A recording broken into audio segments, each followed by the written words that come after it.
Саламатсыздар, біздің айдарымыздың көрермендері. Маманның кеңес айдарының кезекті санының қонағы Түпқараған аудандық полиция бөлімінің инспекторы, полиция капитаны Артықбай Ғалымжан Қойлыбайұлы. Ендеше өздеріңізге белгілі айдарымыздың мақсаты жастар арасында мемлекеттік бағдарламаларды түсіндіру, құқықтық салауаттылықты арттыру, олардың тиімділігі туралы ақпараттық түсіндіру жұмыстарын жүргізу.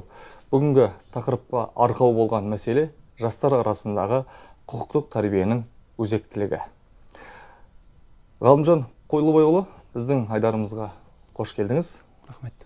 Енді жаңа айтып кеткендей, жастар арасындағы құқықтық тәрбиенің өзектілігі туралы өзіңізбен бірге сөз қозғайтын боламыз.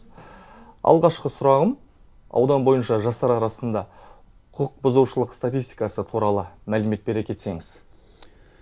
Рахмет сұрағыңызға. Жастар арасында құқық бұзушылық туралы қысқаша айтар болсақ,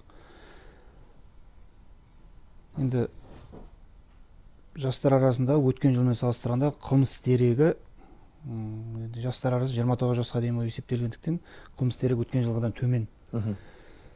Бірақ қазіргі таңда да сол жастар арасында қылмыстың көп тіркелуі, жастар арасындағы қылмыстармен тіркеліп жатқан қылмыстар бұл көбісі жаңағы ұрлық қылмыстары.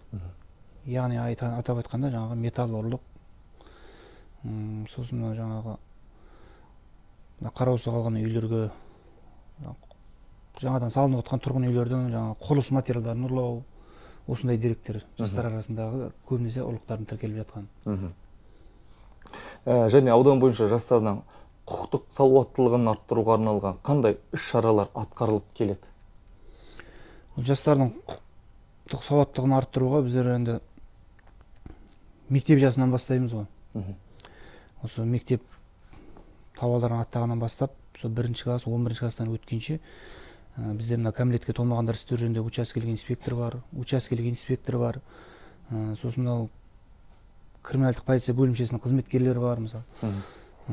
Сол қызметкерлермен бірлесіп, әрбір мектептерге, балабақшаларға біздер сол оқу жылы басталғалы, оқу жылының аяғына дейін құқық бұзушылықтың алдын алу, әкімшілік құқық бұзушылықтың алдын алу, бірінші кезекте, екіншісінде жаңағы қылмыстық құқық бұзушылықтың алдын алу бағытында бейнероликтер түсіріліп, көрсетіліп, сол ұрлықтың алдын алу, сондай қылмыстарға бармау, біреудің мүлкін ұрламау жөнінде түсіндіру жұмыстары жүргізіліп, сол мектеп жасынан бастап тәрбиеленеді. Және осы түнгі мезгілдегі рейд жұмыстары жиі жүргізіледі ме? Бізде түнгі мезгілде рейд жұмыстары әрбір 90 сайын жүргізіліп отырады. Жылына 4 рет, кейбір уақыттарда өзі 90-дардың аяғына, оқу жылы 1-ші 90, 2-ші 90 деп бітеді, соның аяқтарында, сол оқушылардың демалысқа шығатын уақыттарында түнгі қаладағы балалар, абайлаңыз балалар деген сияқты осындай іс-шаралар жүргізіледі. Олар ұзақтығы бір аптасына, айына сол 10 күн, бір апта сондай уақытта болады. Ол түнгі мезгілдегі жүрген балалар, мысалы, түнгі сағат 23:00-ден таңғы 6-ға дейін бала, жасөспірім бала, кәмелеттік жасқа толмаған бала үйінде ата-анасының қасында болуға тиісті. Ал егер де түнгі сағат 23:00-ден кейін тұрғын үйде жайдан тыс жерде жүрген үшін полиция қызметкерлерінің ұсталып полиция бөліміне жеткізілетін болса, оның ата-анасы сол жерге шақыртылып, ата-анасынан түсініктеме алынып, баладан түсініктеме алынып, не себепті оның көшеде жүргені бәрі анықталып, ата-анасына Қазақстан Республикасының әкімшілік құқық бұзушылық туралы кодексінің 442 бабының 2-ші бөлігіне сай жасөспірім кәмелеттік жасқа толмаған баланың түнгі мезгілде 23:00-ден таңғы 6-ға дейін тұрғын үйден тыс жерде болу бабы бойынша ескерту жасалады. Әкімшілік хаттамада ескерту жасалады. Ал екінші рет сондай жағдай қайталанатын болса, онда 3-ші бөлігіменен аудандық сотқа жолданады. Яғни айыппұл салынады. Келесі сұрақ болсын, жасөспірімдерден бөлек ата-аналармен түсінік жұмыстары жүргізіледі ме? Жүргізіледі. Ата-аналармен де көбіне мектептерге барып, ата-аналар жиналысын ұйымдастырамыз. Ол жерлерде де ата-аналардың жиналысында да жаңағы жасөспірімдердің Қазақстан бойынша, мысалы, жасөспірімдердің құқық бұзушылық жасап, өздерінің колониялары бар отыратын.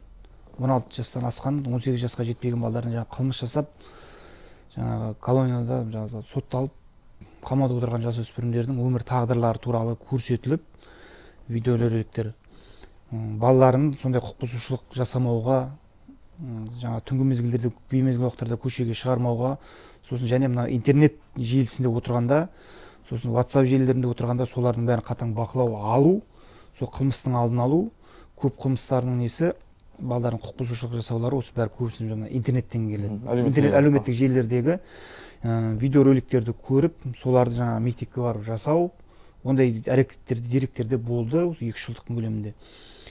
Республика көлемінде де осындай жағдайлар тіркеліп жатыр. Сондай жағдайлар тіркелген жағдайда да дереу біздерге облыстан хат келеді.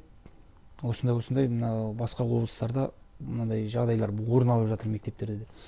Сол жағдайлар бойынша біздер әрбір мектептерге барып, ата-аналармен кездесіп, оқушылармен, жоғары сыныптың, төменгі сыныптың оқушылармен кездесіп, бәрінің түсіндіру жұмыстарын жүргіземіз. Осындай жаңағы келеңсіз жағдайлардың алдын алу бағытында, болдырмау мақсатында. Жалпы қазіргі таңда әлеуметтік желі арқылы жұмыс қарқыны өрбей түсуде.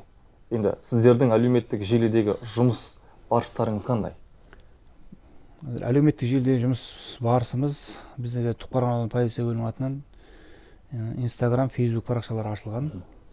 Сол парақшаға әрбір өткізілетін іс-шара аудан көлеміндегі бір күн бұрын, 2 күн бұрын әлеуметтік желіге жарияланады. Сосын әрбір өткізіліп жатқан іс-шараны үнемі біздер әлеуметтік желіге салып жариялап отырамыз. Мына аудан көлемінде осындай іс-шаралар атқарылып жатыр. Аудан көлемінде мысалы қауіпсіз жол, абайлаңыз балалар, кеше ғана осы абайлаңыз балалардың жедел профилактикалық іс-шарасы өткізілді. Онда да мысалы мектептерге барлық түсіндіру жұмыстарын жүргіздік.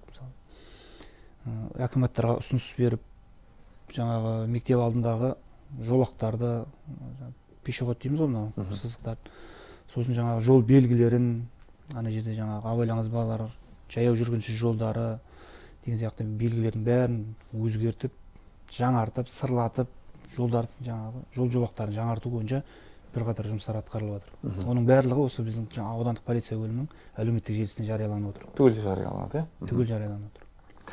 Және бір сұрақ болсын, кәмелетке толмаған жасөспірімдерге арналған ашық есік күні сіздердің мекемелеріңізде өткізіле ме?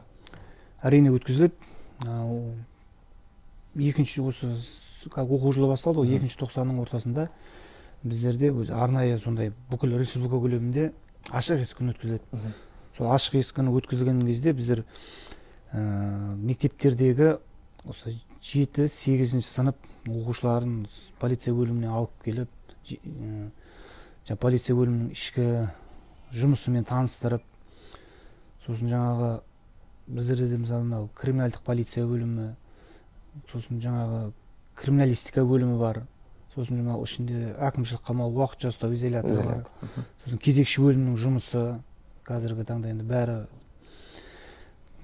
компьютермен жабдықталған, көшеде камералар қондырылған, барлық көшелердің бәрін қазір камералар көрсетіп отыр. Сол көшедегі камералардан сіздердің жаңа құқық бұзушылық жасаған жағдайда бәрі осындай анықталатыны, сосын полиция бөлімінің атқаратын қызметі, тәулік бойғы атқаратын қызметіменен сол жасөспірімдерді әкеліп жеке-жеке бір күндік жұмыс соны таныстырамыз. Бір күндік жұмысымен жасөспірімдерді таныстырамыз.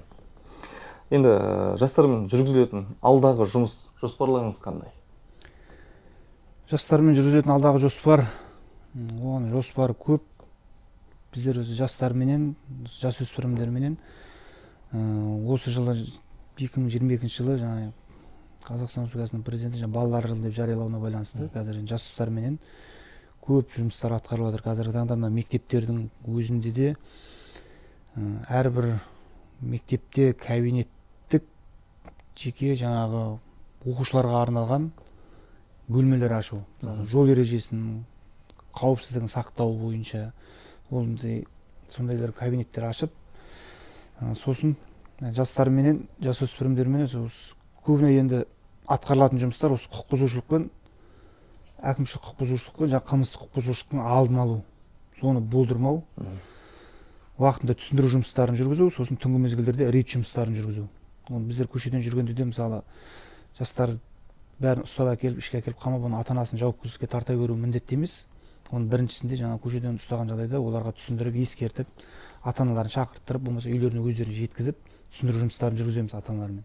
Ал егер де ол соны тағы да қайталанатын жағдай болса, онда әкімшілік жауапкершілікке тартуға тура келеді. Ғалымжан Қойлыбайұлы, енді Айдарымызға келіп сауалымызға жауап бергеніңіз үшін үлкен рахмет. Сіздерге де рахмет шақырғандарыңыз үшін.